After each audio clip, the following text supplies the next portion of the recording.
नमस्कार दोस्तों, panther academy में आप सभी लोगों का हार्दिक स्वागत है। उम्मीद है आप सारे लोग स्वस्थ होंगे, मस्त होंगे और अपनी सफलता के लिए निरंतर प्रयासरत होंगे।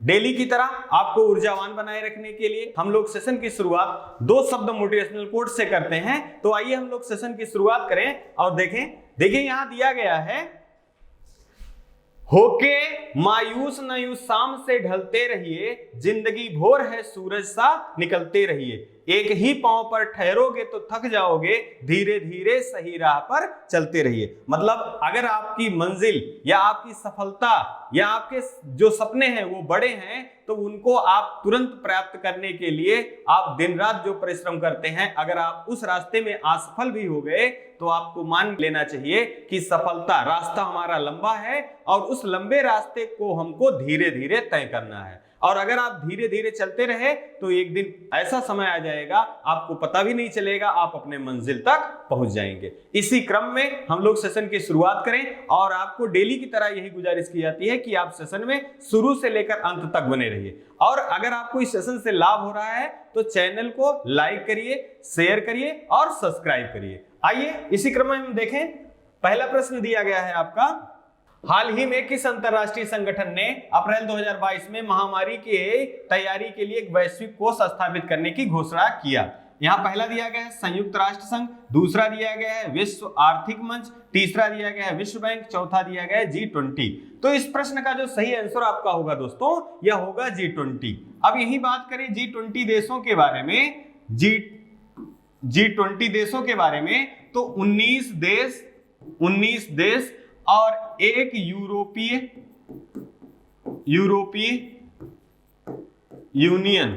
यूनियन को मिलाकर G20 देशों का गठन किया गया। यह गठन कब किया गया? 1999 ईस्वी में किया गया।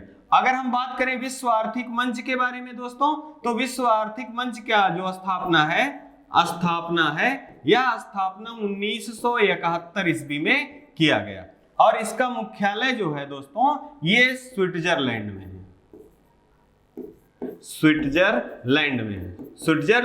है। और 2022 में विश्व आर्थिक मंच कहां पर आयोजित किया जाएगा? सम्मेलन इसका कहां आयोजित किया जाएगा? तो वो दावोस में आयोजित किया जाएगा। अगर हम बात करें यही विश्व बैंक के बारे में, तो इसकी स्थापना दोस्तों 1944 ईस्वी में किया गया था और इसका मुख्यालय जो है वाशिंगटन डीसी में है। और इसके जो प्रमुख हैं डेविड मालपास हैं। साथ ही साथ G20 जो आपका इस प्रश्न का उत्तर है। आइए इसी क्रम में दूसरा प्रश्न देख लें। हाल ही में किस देश के प्रधानमंत्री बोरिस जॉनसन भारत की यात्रा पर हैं? अब यहां देखिए, पहला विकल्प आपका यूनाइटेड किंगडम, दूसरा ऑस्ट्रेलिया, तीसरा फिनलैंड, चौथा दिया गया है यूएसए। तो यहां जो सही होगा विकल्प नंबर ए सही होगा। यूनाइटेड किंगडम के प्रधानमंत्री बोरिस जॉनसन ये भारत की विदेश यात्रा पर है। अगर हम यही बात करें ऑस्ट्रेलिया की, तो ऑस्ट्रेलिया की राजधानी कैनबरा है। और अगर हम बात करें यही फिनलैंड की, तो इसकी राजधानी हेलेंसिकी है। और अगर हम बात करें यूएसए की, तो इसकी राजधानी जो है वाशिंगटन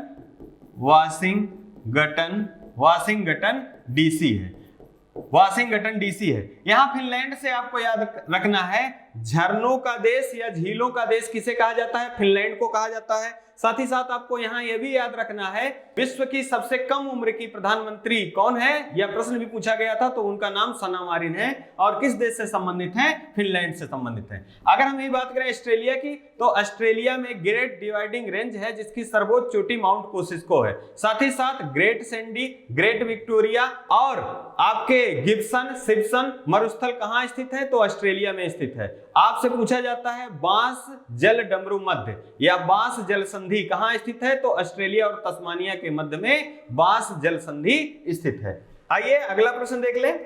अगला प्रश्न है, हाल ही में किस मंत्रालय ने विज्ञान भवन नई दिल्ली में डेफ कनेक्ट 2.0 का आयोजन किया? अब यहां पहला दिया गया है रक्षा नवाचार संगठन, दूसरा DRDO, तीसरा CBI, चौथा दिया गया है CRPF। अब यहां हम पहले समझे कि डेफ कनेक्ट 2.0 है क्या? तो रक्षा नवाचार विकल्प नंबर ए सही होगा इसका, रक्षा नवाचार। रक्षा नवाचार संगठन के द्वारा विज्ञान भवन नई दिल्ली में इसका आयोजन किया गया और इसका उद्देश्य है रक्षा उपकरणों का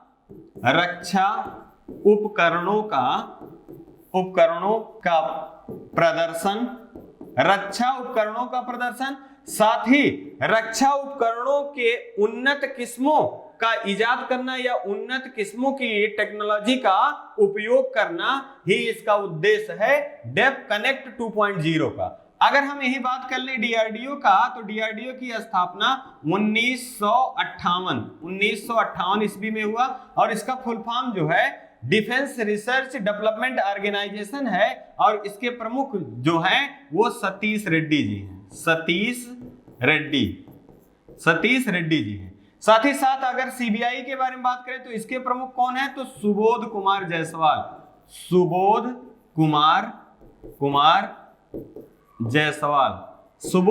जायसवाल जी जो हैं ये सीबीआई के प्रमुख हैं और सीआरपीएफ के जो प्रमुख हैं ये कुलदीप सिंह हैं। इसी क्रम में आइए अगला प्रश्न देखें। अगला प्रश्न है, हाल ही में यूनिसेफ ने बच्चों पर ध्यान देने के साथ सतत विकास लक्ष्यों पर एक समझौता ज्ञापन हस्ताक्षर किया। मतलब किसके साथ समझौता ज्ञापन हस्ताक्षर किया, तो विकल्प पहला दिया गया विश्व स्वास्थ्य संगठन, दूसरा नीति आयोग, तीसरा FAO, चौथा दिया गया है WTO। तो यहाँ जो सही आंसर होगा विकल्प नंबर बी होगा। अब यहाँ हम जाने यूनिसेफ, तो यूनिसेफ की स्थापना 1946 ईस्वी में किया गया था। साथ ही साथ इसके प्रमुख जो हैं रैसेल हैं। अगर हम यही बात करें विश्व स्वास्थ्य संगठन के बारे में, तो विश्व स्वास्थ्य संगठन का जो स्थापना है इसका स्थापना 7 अप्रैल 1948 ईस्वी को किया गया। इसके जो प्रमुख हैं, इसके प्रमुख जो हैं डॉक्टर टेड्रोस गेब्रेयेसस अदनानम, ये जो है इनके प्रमुख हैं। साथ ही साथ अगर हम बात कर लें कि इसका मुख्यालय कहाँ है, तो इसका मुख्यालय न्यूयॉर्क में है। अगर हम यही बात कर लें नीति आयोग के बारे में, तो नीति आयोग 1 जनवरी 2015 गठन किया गया था। ये किसका स्थान लिया है इन्होंने, तो ये योजना आयोग का इन्होंने स्थान लिया है। अगर हम बात करें FAO के बारे में, फूड एंड एग्रीकल्चर, इसकी स्थापना जो है 1946 ईस्वी में 24 अक्टूबर 1946 ईस्वी में इसका गठन किया गया। जबकि WTO की बात करें तो 1995 ईस्वी में WTO की स्थापना की गई और इसका full form world trade organisation है और इसकी पहली महिला अध्यक्ष के रूप में नाकोंजी ओकोंजो इवेला को नियुक्त किया गया, जिनका संबंध तंजानिया से है। आइए इसी क्रम में हम अगला प्रश्न देख लें। हाल ही में अलमैने के 2022 संस्करण में विजडन के क्रिकेटर्स ऑफ द ईयर में किस भारतीय गेंदबाज को नामित किया गया। पहला दिया गया है मोहम्मद शमी, दूसरा भुवनेश्वर कुमार, तीसरा जसप्रीत बुमराह और चौथा दिया गया है ईशांत शर्मा। तो यहाँ जो सही विकल्प आपका होगा विकल्प नंबर सी सही होगा, जसप्रीत बुमराह। अब यहाँ हम जाने कि ये जो विजडन है, विजडन को क्रिकेट का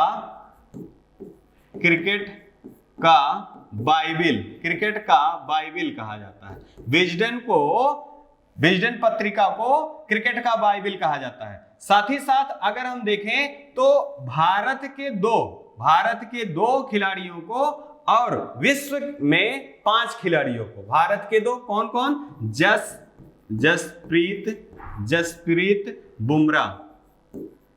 जसप्रीत बुमराह और रोहित शर्मा, ये दो भारत के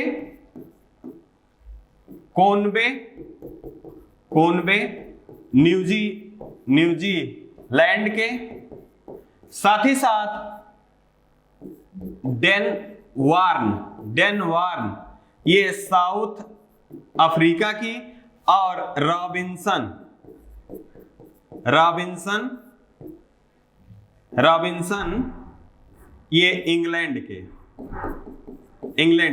इन 5 खिलाड़ियों को Wisden cricketer of the year 2021 के रूप में चिन्हित किया गया है, जिसमें भारतीय दो हैं। कौन कौन? जसप्रीत बुमराह और रोहित शर्मा।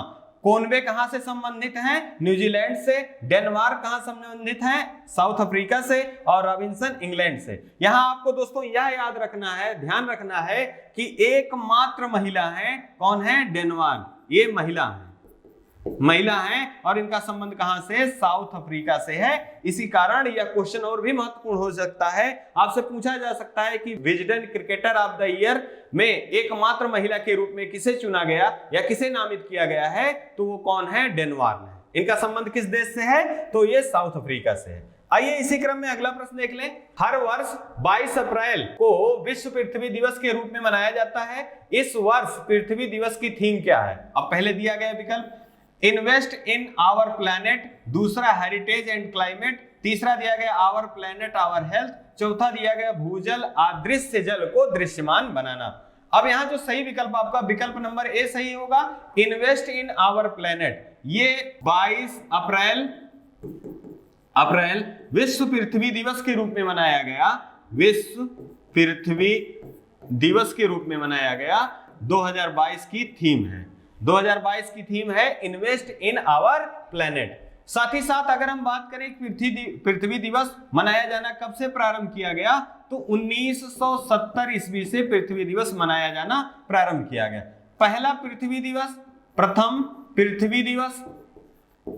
पृथ्वी दिवस कब मनाया गया? तो 1992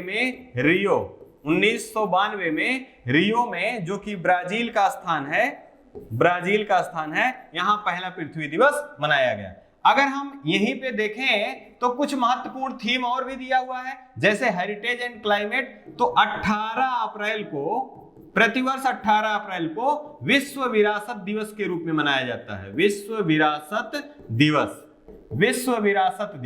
तो विश्व विरासत दिवस की थीम क्या है? Heritage and climate. और अगर देखें तो दिया गया आवर प्लैनेट आवर हेल्थ, ये स्वास्थ्य दिवस। 7 अप्रैल को विश्व स्वास्थ्य दिवस मनाया जाता है। विश्व स्वास्थ्य दिवस। इसकी थीम क्या है? Our planet our health. भूजल अदृश्य जल को दृश्यमान बनाना, ये विश्व जल दिवस की थीम है। विश्व जल दिवस की थीम है। दोस्तों यहां से प्रश्न बनने की संभावना अत्यधिक रहता है। दिवस अगर याद है तो थीम पूछ लिया जाता है, अगर थीम नहीं पूछा गया तो आयोजन कहां किया गया यह पूछ लिया जाता है। इन सारे प्रश्नों के पहलुओं पर आपको ध्यान जरूर देना चाहिए। खोल दे पंख मेरे कहता है परिंदा, अभी उड़ान बाकी है, जमीन नहीं है मंजिल मेरी, अभी तो पूरा आसमान बाकी है। आपको अपने लक्ष्य के प्राप्त करने के लिए जितना भी परिश्रम करना पड़े वो आप अपना करके दीजिए। अगर आप ऐसा करते हैं तो आपको सबसे ज्यादा खुशी उस दिन महसूस होगा जिस दिन आप सफल होके आप अपने घर और अपने परिवार के बीच में जाएंगे। आइए इसी क्रम में हम लोग अगला प्रश्न देखें। अगला है, हाल ही में किस देश के द्वारा नई अंतर महाद्वीपीय बैलिस्टिक मिसाइल RS-28 सरमत का सफल परीक्षण किया गया? तो पहला दिया गया है मंगोलिया, दूसरा दिया गया चीन, तीसरा दिया गया रूस, चौथा दिया गया जर्मनी। तो यहां सही होगा विकल्प नंबर सी, रूस के द्वारा RS-28 ये अंतर महाद्वीपीय बैलिस्टिक मिसाइल है और इसका नाम इन्होंने दिया है सरमत। अब यहां से आपका प्रश्न और भी महत्वपूर्ण हो सकता है दोस्तों, आपसे पूछा जा सकता है सरमत क्या है। तो आपको यह जानना है कि सरमत रूस के द्वारा एक अंतर बैलिस्टिक मिसाइल है। साथ ही साथ अगर हम रूस के बारे में बात करें तो रूस की राजधानी जो है मास्को है। आपको यह भी याद रखना है भारत और रूस के बीच में समझौते के आधार पर ब्रह्मोस मिसाइल का निर्माण किया जा रहा है। ब्रह्मोस मिसाइल का नामकरण कैसे किया गया है? तो रूस के मास्कोवा नदी और भारत के ब्रह्मपुत्र नदी के संयुक्त नाम से ब्रह्मोस नाम रखा गया है। साथ ही साथ आपको यह भी ध्यान रखना है कि जो ब्रह्मोस मिसाइल है इसका पहला निर्यात भारत किसको करेगा? तो फिलीपींस को करेगा। अगर हम ये बात कर लें रूस के बारे में दोस्तों, तो रूस के साथ इंद्र युद्धाभ्यास जो होता है, भारत के साथ रूस और भारत मिलके इंद्र युद्धाभ्यास करते हैं। साथ ही साथ अगर हम यही देखें चीन की राजधानी जो है वो बीजिंग है। बीजिंग है। और चीन के साथ हम युद्धाभ्यास के रूप में हैंड इन हैंड, युद्धाभ्यास किसके साथ? भारत के साथ। और मंगोलिया की राजधानी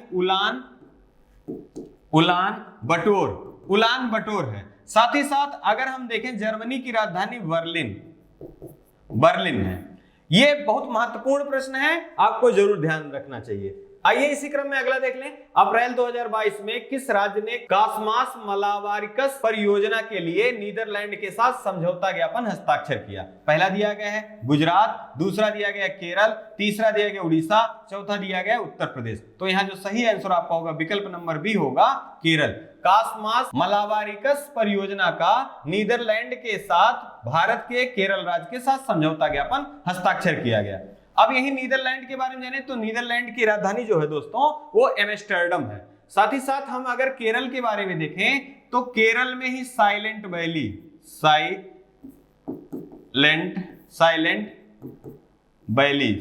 वैली जिसे शांत घाटी के नाम से भी जाना जाता है। कई बार परीक्षाओं में पूछा गया है शांत घाटी भारत के किस राज्य में स्थित है, तो वो केरल राज्य में है। आपसे प्रश्न ऐसा भी पूछा गया है भारत में सबसे ज्यादा जैव विविधता कहां पाई जाती है, तो केरल राज्य में पाई जाती है। वो केरल के शांत घाटी मतलब साइलेंट वैली में सबसे ज्यादा जैव विविधता पाई जाती है।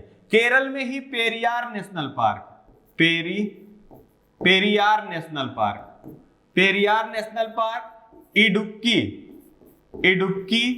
इडुक्की नेशनल पार्क स्थित है। साथ ही साथ सिल्क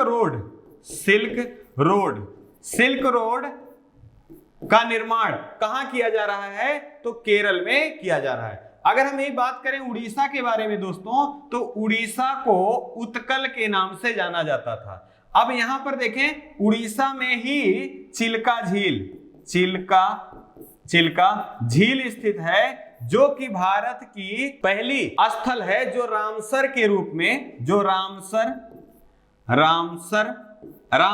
स्थल के रूप में चिन्हित किया गया। साथ ही साथ अगर हम उत्तर प्रदेश के बारे में बात करें दोस्तों, तो हाल ही में उत्तर प्रदेश सरकार ने तराई हाथी रिजर्व केंद्र बनाए जाने की अनुशंसा की है। वह कहां किया है, तो आपके दुधवा नेशनल पार्क में, जो कि खीरी लखीमपुर में स्थित है। और अगर हम गुजरात की बात कर लें तो निर्यात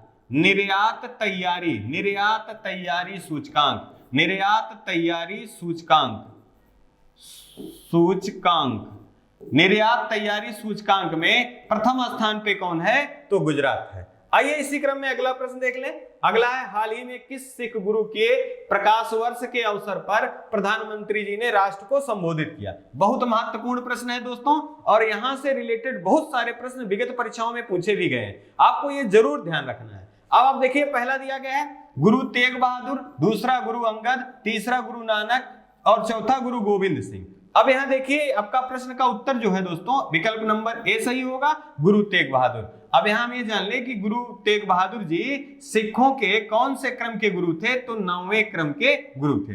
और गुरु तेग बहादुर और अर्जुन देव दो ऐसे सिख गुरु थे जिनकी हत्या करा दी गई थी। अब यहां यह भी जानना जरूरी है कि तेग बहादुर की हत्या किसके द्वारा किया गया था, गुरु तेग बहादुर का, तो ये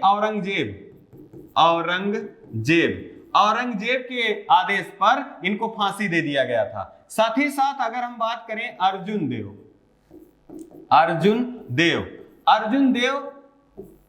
देव जी को जहांगीर के द्वारा हत्या करवा दिया गया था। और ये जो तेग बहादुर जी का कौन सा प्रकाश वर्ष का पर्व के रूप में मनाया गया, तो 400वां प्रकाश वर्ष के रूप में मनाया गया। यहां से एक चीज और भी आपको ध्यान रखना है कि प्रधानमंत्री जी हैं, इन्होंने राष्ट्र को संबोधित किया, तो कहां से संबोधित किया है, तो ये दिल्ली के लाल किले से संबोधित किया है। और इस घटना का भी आपका संबंध याद रखना है, क्योंकि औरंगजेब ने दिल्ली के लाल किले से ही गुरु तेग बहादुर को फांसी की सजा सुनाई थी। साथ ही साथ अगर हम यहां देखें तो गुरु तेग बहादुर का एक अन्य नाम त्यागमल के नाम से भी इनको जाना जाता है। इस चीज को भी ध्यान रखना है। अगर हम बात कर लें कि सिख धर्म की स्थापना किसने किया था, तो सिख धर्म के संस्थापक जो थे वो संस्थापक गुरु नानक जी थे। साथ ही साथ गुरु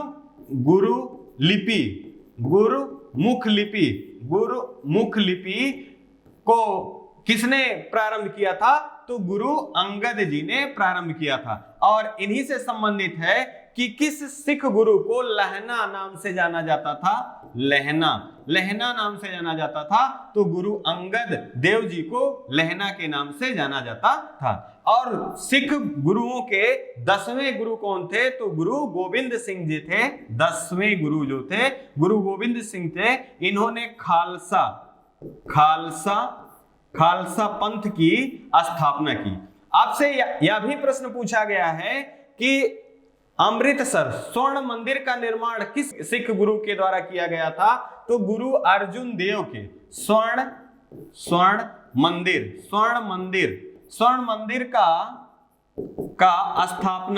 मंदिर का स्थापना किसके द्वारा किया गया था? तो गुरु अर्जुन देव के द्वारा किया गया था। अब यहीं पे आपको यह भी याद रखना है कि सिखों को कृपाण रखने का किस अनुच्छेद में वर्णन है? तो यह अनुच्छेद 32। सिख लोग हैं ये कृपाण धारण करते हैं, तो ये किस अनुच्छेद में वर्णित है? तो अनुच्छेद 32 में वर्णित है सिखों को कृपाण रखने से संबंधित। आइए इसी क्रम में अगला प्रश्न देख लें। हाल ही में किसे भारत सरकार के प्रधान वैज्ञानिक सलाहकार के रूप में नियुक्त किया गया? यहां देखिए पहला दिया गया है के विजय राघवन, दूसरा अजय कुमार सूद, तीसरा दिया गया है वी अनंत नागेश्वरन, चौथा दिया गया डॉक्टर शोभनाथ। दोस्तों इस प्रश्न का जो सही आंसर होगा विकल्प नंबर बी सही होगा। अजय कुमार सूद जी को भारत का प्रधान वैज्ञानिक सलाहकार नियुक्त किया गया। ये किसका स्थान लेंगे दोस्तों? तो ये के विजय राघवन जी का स्थान लेंगे। के विजय राघवन जी के स्थान पर किसे नियुक्त किया गया है? अजय कुमार सूद जी को। अगर हम यही देख लें दोस्तों, वी अनंत नागेश्वरन मुख्य आर्थिक सलाहकार, भारत के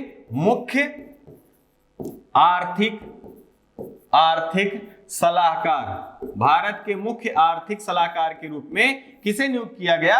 तो वी अनंत नागेश्वरन को। और डॉक्टर शोभनाथ जी को इसरो का प्रमुख किसे नियुक्त किया गया? तो ये डॉक्टर शोभनाथ जी को नियुक्त किया गया। इसरो की स्थापना कब हुई थी? 1969 ईस्वी में। 1969 ईस्वी में इसरो की स्थापना की गई थी। और इसरो का फुल फॉर्म क्या है? Indian space research organisation. ये प्रश्न जो है आपको जरूर ध्यान रखने हैं।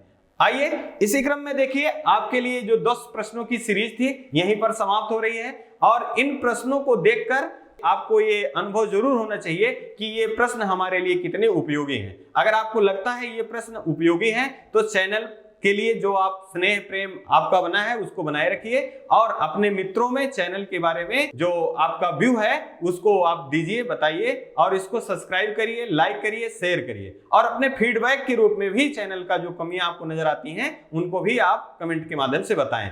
और इन्हीं शब्दों के साथ हम आपसे विदा लेना चाहेंगे। आप अपना और अपने परिवार का खूब सारा ध्यान रखिए। और लास्ट में आपको 2 लाइन देखिए, लिखा है, सपना एक देखोगे मुश्किलें 1000 आएंगी, लेकिन वो मंजर बड़ा खूबसूरत होगा जब कामयाबी शोर मचाएगी। आपको केवल कम शब्दों में बताने की कोशिश की गई है। सपना अगर आपने देखा है तो आपको ही पूरा करना है, और अगर आप सपने के प्रति अपना काम कर रहे हैं, 100% दे रहे हैं, तो आप यकीन मानिए जिस दिन आप सफल होंगे आपकी सफलता का डंका पूरा शोर मचा देगा, और सबसे ज्यादा खुशी आपको, आपके परिवार वालों को होगा। इन्हीं शब्दों के साथ हम अपनी वाणी को विराम देना चाहते हैं। आप अपना और अपने परिवार वालों को खूब सारा ध्यान रखिए। जय हिंद, जय भारत।